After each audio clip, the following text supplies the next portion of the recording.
Skill development ఇది చంద్రబాబు అవినీతి కేసా లేక జగన్ రెడ్డి అక్రమ కేసా? తెలుగుదేశం పార్టీ జాతీయ అధ్యక్షుడు నారా చంద్రబాబు నాయుడు అరెస్టుపై దేశ విదేశాల్లో తీవ్రమైన చర్చ కొనసాగుతోంది. తెలుగుదేశం పార్టీ అధినేత మాజీ ముఖ్యమంత్రి చంద్రబాబు నాయుడును అరెస్టు చేశారు. Chandrababu Naidu is under arrest. నాటకీయ పరిణామాల మధ్య చంద్రబాబును సిఐడి అధికారులు అరెస్టు చేశారు. చంద్రబాబు నాయుడు వంటి విజనరీ 40 ఏళ్లకు పైగా రాజకీయాల్లో ఉంటూ మచ్చలేని నాయకుడిగా ప్రజల్లో గుర్తింపు ఉన్న ప్రజానాయకుడిపై అవినీతి కేసు ఎందుకు పెట్టారు? జైల్లో పెట్టేంత నేరం ఆయన ఏం చేశారు? ప్రజల్లో ఇలాంటి ప్రశ్నలు ఎన్నో ఉన్నాయి. వాటికి సమాధానమే ఈ వీడియో. దేశంలో చదువుకున్న వారు ఉన్నప్పటికీ వారికి ఉద్యోగాలు దొరక్కపోవడానికి కారణమేంటో తెలుసా? ఉద్యోగాలు లేకపోవడం. ఉద్యోగ అవకాశాలు చాలా ఉన్నాయి, కానీ ఆ ఉద్యోగాలు అందుకునే అర్హతలే నిరుద్యోగులకు ఉండటం లేదు.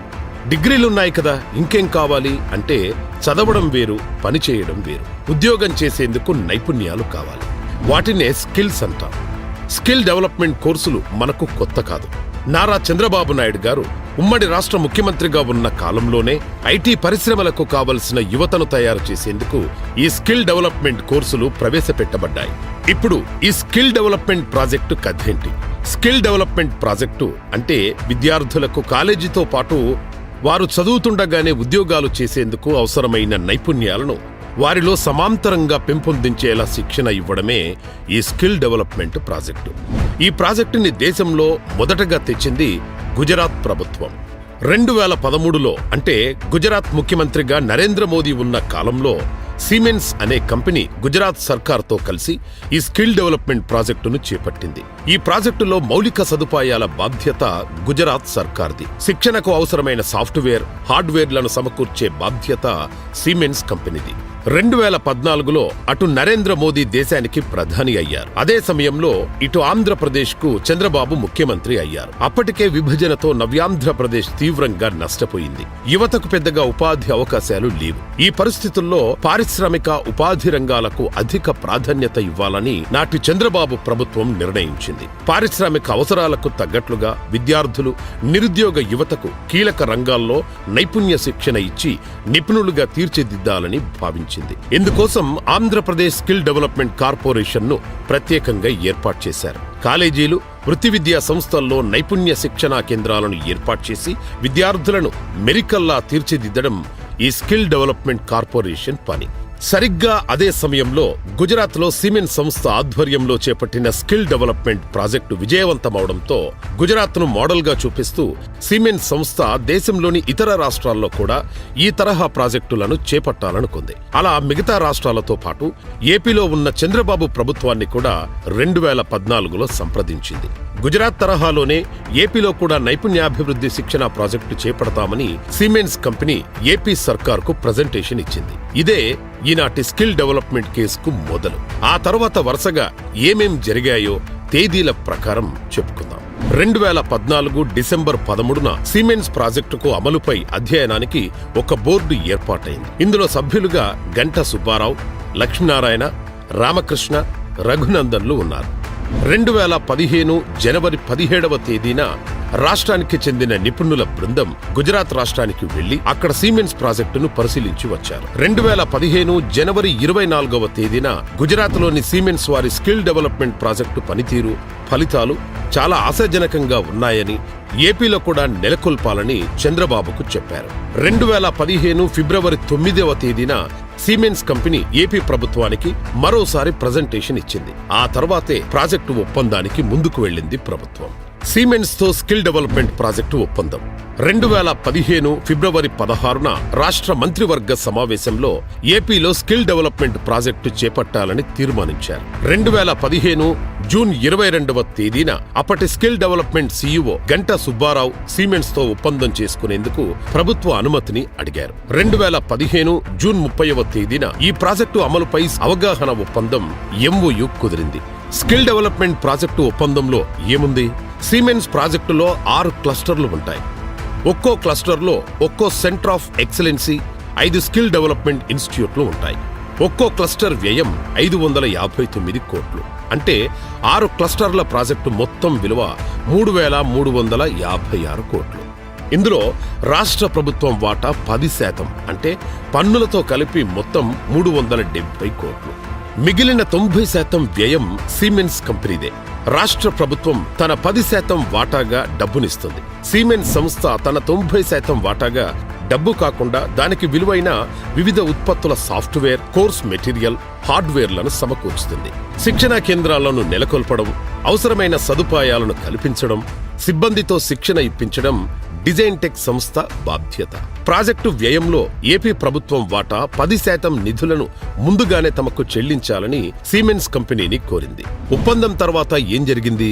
2015 సెప్టెంబర్ 11వ తేదీన, అంటే ఒప్పందం జరిగిన సుమారు 2 నెలల తర్వాత జీవో 12 ద్వారా 270 కోట్లు, జీవో 13 ద్వారా మరొక 25 కోట్లు, మొత్తం 295 కోట్లను చంద్రబాబు ప్రభుత్వం తన వాటా కింద మొదటి విడత నిధులను విడుదల చేసింది.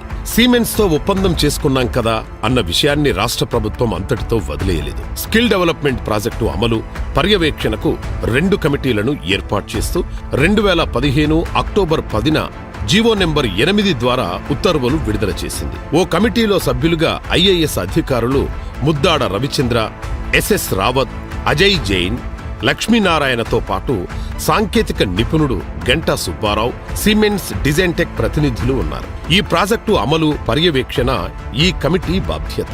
ఇది కాకుండా స్కిల్ డెవలప్మెంట్ సెంటర్ల ఏర్పాటు పర్యవేక్షణకు ఇంకో కమిటీని నియమించారు. అందులో కూడా ఎస్ఎస్ రావత్, అజయ్ జైన్, ఉదయలక్ష్మి, లక్ష్మీనారాయణ, గంటా సుబ్బారావు సభ్యులు ఉన్నారు. 2016 ఫిబ్రవరి 20వ తేదీన జీవో 37 ద్వారా 42 కోట్లను ప్రభుత్వం విడుదల చేసింది. 2016 మార్చి 21వ తేదీన మరో జీవో ద్వారా 34.25 కోట్లను ప్రభుత్వం విడుదల చేసింది. అంటే మొత్తంగా 2వ విడత కింద 76.25 కోట్లు విడుదలయ్యాయి. అంటే మొత్తం 7 నెలల కాలంలో 2 విడతల్లో నాటి చంద్రబాబు ప్రభుత్వం స్కిల్ డెవలప్మెంట్ ప్రాజెక్టు కోసం ప్రభుత్వ వాటా కింద 371.25 కోట్లను విడుదల చేసింది. ఈ నిధులను విడుదల చేసింది ప్రేమచంద్రారెడ్డి అనే ప్రభుత్వ అధికారి. ఆయన ఆధ్వర్యంలోనే కేంద్ర ప్రభుత్వ పరిధిలోని central institute of tool design CITD అనే సంస్థతో సిమెన్స్ ప్రాజెక్టు వాస్తవ విలువను మదింపు చేయించారు. ప్రాజెక్టు మొత్తం పర్ఫెక్ట్ గా ఉందని 2016 మార్చి 18న సిఐటిడి నివేదిక ఇచ్చింది. ఇంతకీ స్కిల్ డెవలప్మెంట్ ప్రాజెక్టు ఎలా పనిచేసింది? ఆంధ్రప్రదేశ్ రాష్ట్ర వ్యాప్తంగా 6 సెంటర్ ఆఫ్ ఎక్సలెన్సీలు ఏర్పాటు చేయబడ్డాయి. 40 ఇంజనీరింగ్ కాలేజీల్లో స్కిల్ డెవలప్మెంట్ కేంద్రాలు ఏర్పాటు చేసి వాటికి మౌలిక సదుపాయాలు కల్పించబడ్డాయి. రాష్ట్రంలో 2.94 లక్షల మందికి స్కిల్ డెవలప్మెంట్ సెంటర్ల ద్వారా నైపుణ్య శిక్షణ ఇవ్వబడింది. వారిలో 65,000 మందికి ఉద్యోగాలిచ్చారు. చంద్రబాబు గారి హయాంలో 2014 నుంచి 2016 వరకు మొత్తంగా స్కిల్ డెవలప్మెంట్ ప్రాజెక్టులో జరిగింది ఇదే. 2019లో జగన్ వచ్చాక ఏం జరిగింది అంటే, స్కిల్ డెవలప్మెంట్ ప్రాజెక్టులో ప్రభుత్వం తన వాటా 377 కోట్లను డిజైన్ టెక్ కు విడుదల చేసింది. ఇందులో డిజైన్ టెక్ సంస్థ తక్కువ లావాదేవీలు చూపించి దాదాపు 7 కోట్లు పన్నులు ఎగ్గొట్టిందని పూణేకు చెందిన జీఎస్టీ ఇంటెలిజెన్స్ విభాగం 2017లో నిర్ధారించింది. దీనిపై డిజైన్ టెక్ ఎండి కన్వెల్కర్పై కేసు నమోదు చేసింది. ఇది వాళ్ల అంతర్గత వ్యవహారం. దీనికి చంద్రబాబు ప్రభుత్వం అమలు చేసిన స్కిల్ డెవలప్మెంట్ ప్రాజెక్టుకు ఏమాత్రం సంబంధం లేదు. దీనిపై ఈడీ విచారణ జరుగుతుండగానే చంద్రబాబు హయాంలో స్కిల్ డెవలప్మెంట్ ప్రాజెక్టులో స్కామ్ జరిగింది అంటూ జగన్ ప్రభుత్వం హడావుడి చేసింది. ఈడీ విచారణ పూర్తి కాక మునుపే ఆరోపణలు ఎలా చేస్తారు? 2020 ఆగస్టు స్కిల్ డెవలప్మెంట్ ప్రాజెక్టులో స్కామ్ జరిగిందని మంత్రివర్గ ఉపసంఘంతో విచారణ జరిపించాడు. 2020 డిసెంబర్ 10వ తేదీన విజిలెన్స్ విచారణకు ఆదేశించాడు. 2021 ఫిబ్రవరి 9న ఏసీబీ విచారణకు ఆదేశించాడు. 2021 డిసెంబర్ 9వ తేదీన సిఐడి విచారణకు ఆదేశించాడు. అంటే ఏడాదిన్నరగా జగన్ చంద్రబాబుపై తన కక్ష తీర్చుకోవడానికి పలు రకాలుగా ప్రయత్నిస్తూనే ఉన్నాడన్నమాట. 2023 వరకు సిఐడికి కూడా చంద్రబాబు అవినీతి చేసినట్టు ఎలాంటి ఆధారాలు దొరకలేదు. అయినప్పటికీ జగన్ రెడ్డి కళ్లల్లో ఆనందం చూడ్డానికి 2023 సెప్టెంబర్ 9వ తేదీన సిఐడి చంద్రబాబు గారిని అక్రమంగా అరెస్టు చేసి జైల్లో పెట్టింది. ఇది ఇప్పటి వరకు జరిగింది. ఇంతకు జగన్ అండ్ కో చంద్రబాబు మీద చేస్తోన్న ఆరోపణలేంటి? టెండర్ పిలవకుండా చంద్రబాబు సిమెంట్స్ తో ఒప్పందం చేసుకున్నారనేది జగన్ ఆరోపణ. వాస్తవమేంటంటే ఇది చంద్రబాబు ప్రభుత్వం కొత్తగా చేపట్టిన ప్రాజెక్టు కాదు. మోదీ ముఖ్యమంత్రిగా ఉన్నప్పుడు గుజరాత్ చేపట్టిన ప్రాజెక్టు. అక్కడ సత్ఫలితాలు వచ్చాయని సిమెంట్స్ తో ఒప్పందం చేసుకున్నది. అది కూడా మన ప్రభుత్వ అధికారులు గుజరాత్ వెళ్లి చూసొచ్చారు. వారొచ్చి చెబితేనే చంద్రబాబు సిమెంట్స్ ని రమ్మన్నారు.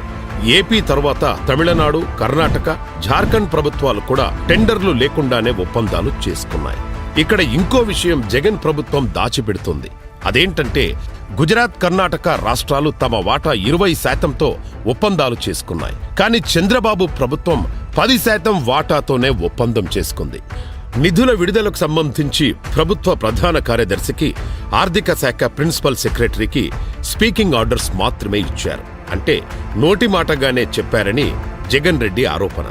స్పీకింగ్ ఆర్డర్స్ అనేవి వైఎస్ ప్రభుత్వం నుంచి జగన్ రెడ్డితో సహా సీఎంలందరూ ఇచ్చేవే. స్పీకింగ్ ఆర్డర్స్ లో చట్టవిరుద్ధంగా ఏమైనా ఉంటే సీఎస్ లేదా ఆర్థిక శాఖ ప్రిన్సిపల్ సెక్రటరీలు అభ్యంతరాలు చెప్తారు. కానీ ఎక్కడా ఏ అభ్యంతర నోటు రాయలేదు. ప్రభుత్వం విడుదల చేసిన 371.25 కోట్లకు సరిపడా సిమెంట్స్ అండ్ డిజైన్ టెక్ 40 కళాశాలల్లో, యూనివర్సిటీలలో నైపుణ్య శిక్షణా కేంద్రాలను ఏర్పాటు చేశారు. వాటికి అవసరమైన పరికరాలు, సాఫ్ట్వేర్ సేవలందించారు. కనుకనే అప్పటి ఐఏఎస్ అధికారి ప్రేమచంద్రారెడ్డి నిధులు విడుదల చేశారు.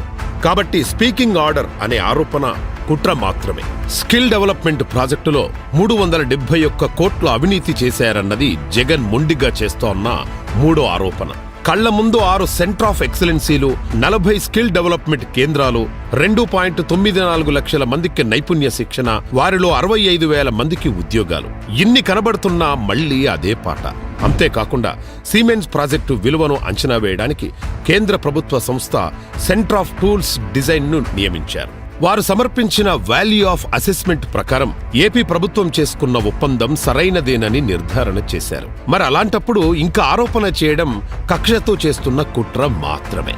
జగన్ చేస్తున్న 4వ ఆరోపణ ఏంటంటే కేబినెట్ ఆమోదం తర్వాత ఇచ్చిన జీవోలో సిమెంట్స్ వాటా గ్రాంట్ ఇన్ ఎయిడ్ అని చెప్పి ఒప్పందం దగ్గరికి వచ్చేసరికి ఫైనాన్షియల్ అసిస్టెన్స్ అని మార్చేశారని అంటున్నారు.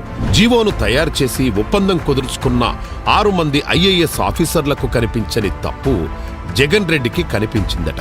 అలాంటప్పుడు నాటి ముఖ్యమంత్రి చంద్రబాబును, నాడు సాక్షి సంతకం చేసిన గంటా సుబ్బారావు అనే అధికారిని మాత్రమే అరెస్టు చేసి జైల్లో పెట్టడమేంటి? మిగిలిన 5 మంది అధికారులు కూడా సంతకాలు చేశారు కదా. మరి వాళ్ల సంగతేంటి? ఎందుకు విచారించలేదు? అయినా ఇది కేవలం పదాలలో ఉన్న వ్యత్యాసం మాత్రమే. స్కిల్ డెవలప్మెంట్ ప్రాజెక్టులో సిమెంట్స్ ప్రతినిధిగా కీలక పాత్ర పోషించిన సుమన్ బోస్ అసలు సిమెంట్స్ ఉద్యోగే కాదని జగన్ అండ్ కో చేస్తున్న 5వ ఆరోపణ ఇది. ఇది మరీ వితండవాదం. ఏపీ ప్రభుత్వంతో ఒప్పందం చేసుకునే నాటికే సుమన్ బోస్ అక్షరాల సిమెంట్స్ ఉద్యోగిగా ఉన్నారు. ఆయన కొన్ని ఇతర రాష్ట్రాలతో కూడా సిమెంట్స్ తరపున ఒప్పందాలపై సంతకాలు పెట్టారు. సుమన్ బోస్ను సిమెంట్స్ సంస్థ ఈ మధ్య ఉద్యోగం నుంచి తీసేస్తే ఆనాడు చేసుకున్న ఒప్పందం సరైంది కాదని ఎలా చెప్తారు? చంద్రబాబు ప్రభుత్వం స్కిల్ డెవలప్మెంట్ ప్రాజెక్టుకు చెల్లించిన 371.25 కోట్లు వివిధ షెల్ కంపెనీల ద్వారా హైదరాబాద్లోని టీడీపీ ఖాతాల్లోకి చేరాయి అని కట్టుకథ ప్రచారం చేయిస్తున్నాడు జగన్. ఆరోపణ చేస్తున్నప్పుడు జగన్ రెడ్డి దగ్గర ఆధారాలుంటే చంద్రబాబుకు చెందిన ఏ అకౌంటుకు డబ్బులొచ్చాయో ఎందుకు బయట పెట్టడం లేదు? జగన్ చేస్తోన్న ఆరోపణలకు సవాల్గా తెలుగుదేశం కూడా వైసీపీకి సూటిగా కొన్ని ప్రశ్నలు వేస్తోంది. 5 ఏళ్ల నుంచి తేల్చిందేంటి? మంత్రివర్గ ఉపసంఘం విచారణ, విజిలెన్స్ విచారణ, ఏసీబీ విచారణ, సిఐడి విచారణ చేశారు. వీటిల్లో వైసీపీ ప్రభుత్వం తేల్చింది ఏంటి? సిఐడి ఈ కేసు విచారణ స్వీకరించి 25 నెలలవుతోంది. ఇప్పటిదాకా ఈ కేసులో ఎందుకు ఛార్జీ షీట్ కూడా దాఖలు చేయలేదు?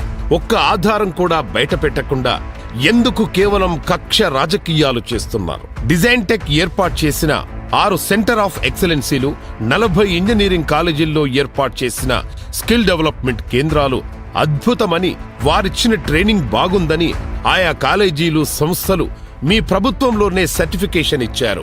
అవునా కాదా? డిజైన్ టెక్ సంస్థ తక్కువ లావాదేవీలు చూపించి పన్నులు ఎగ్గొడితే ఆ కేసుకు చంద్రబాబు గారికి సంబంధమేంటి?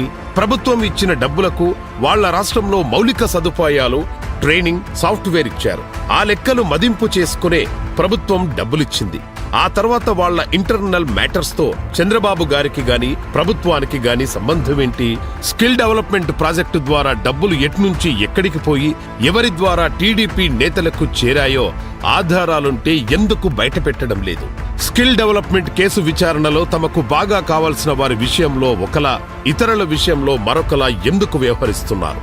సిమెంట్స్ ప్రాజెక్టులో ప్రభుత్వం తరపున కార్యదర్శిగా వ్యవహరిస్తున్న గంటా సుబ్బారావును, ఆనాటి స్కిల్ డెవలప్మెంట్ కార్పొరేషన్ డైరెక్టర్ లక్ష్మీనారాయణపై కేసులు నమోదు చేసిన ప్రభుత్వం స్కిల్ డెవలప్మెంట్ ముఖ్య కార్యదర్శిగా నిధులు విడుదల చేసిన ఎల్ ప్రేమచంద్రారెడ్డిని ఎందుకు కాపాడుకుంటున్నారు?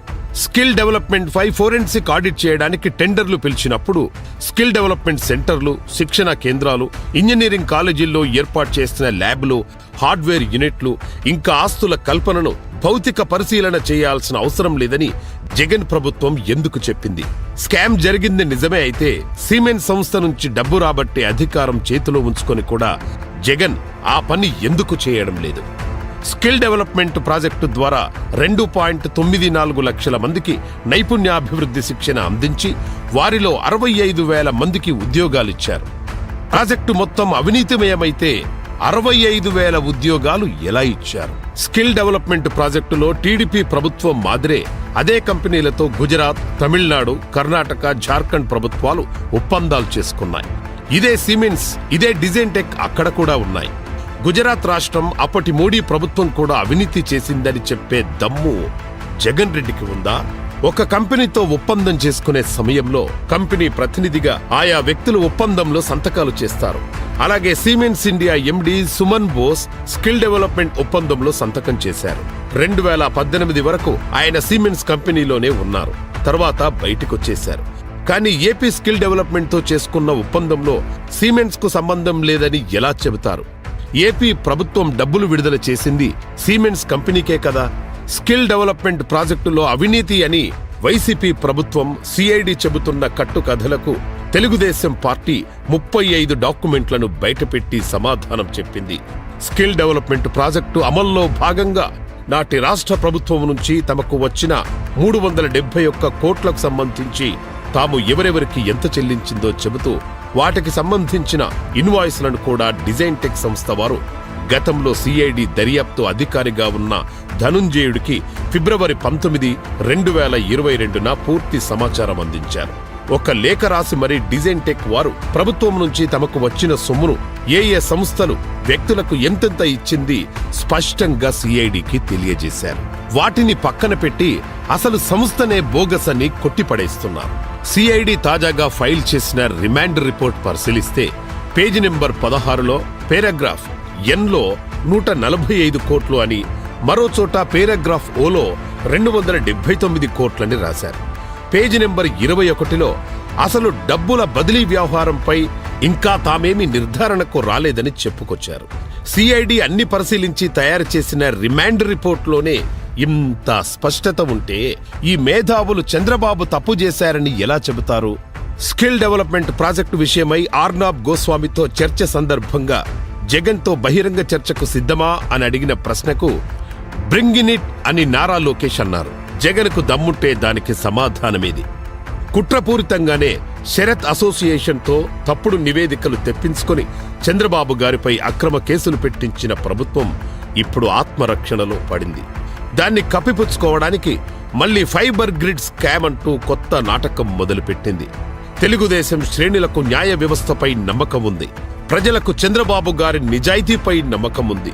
ఏ తప్పు చెయ్యని చంద్రబాబు గారు త్వరలో కడిగిన ముత్యంలా బయటికి వస్తారు.